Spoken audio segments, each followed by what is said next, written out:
నేను వరంగల్లో ఉన్నా. బాబాయ్కి ఒకప్పుడు పెరాలసిస్ వచ్చినుండే. నేను evening time night time Suresh sir వాళ్ళ నాన్నగారు నిజంగా సార్ రాలేదు చెప్పినప్పుడు నమ్మక. సార్ హైదరాబాద్లోనే ఉండు, కానీ నేను హేమలత మేడం ఇద్దరం కలిసి వచ్చి ఇచ్చినాము. నడవలేని పరిస్థితి, మంచం మీదనే ఉంటుండే. సార్ ఇప్పుడు వచ్చేసరికి అసలు ఏం లేకుండానే నడుస్తున్నాడు. మన వెస్టీజ్ సప్లిమెంట్స్ దమ్మున్న ప్రోడక్ట్స్ అని చెప్పొచ్చు. సార్కి వచ్చేసి పెరాలసిస్ సప్లిమెంట్స్ ఇచ్చాను. క్రిల్లాయిల్, గ్యానోడెర్మా, టాక్స్క్లీన్ అండ్ ఆలోవీరా, నోని, ఈ సప్లిమెంట్ ఎలర్జీ ఇవి ఇవ్వడం ద్వారా తీసుకున్నాడు, మంచిగా యాక్టివ్ అయిండు. ఇప్పుడు తన మాటల్లోనే విందాం.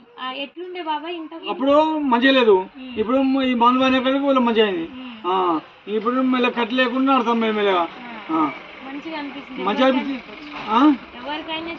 ఎవరికైనా చెప్పినా చెప్తాను ఇక్కడ అన్ని కూడా తీసుకోలేదే కానీ ఇరిగేసా ఎందుకు తినరా నీ చత్తారా అని తిట్టేసా మొన్న.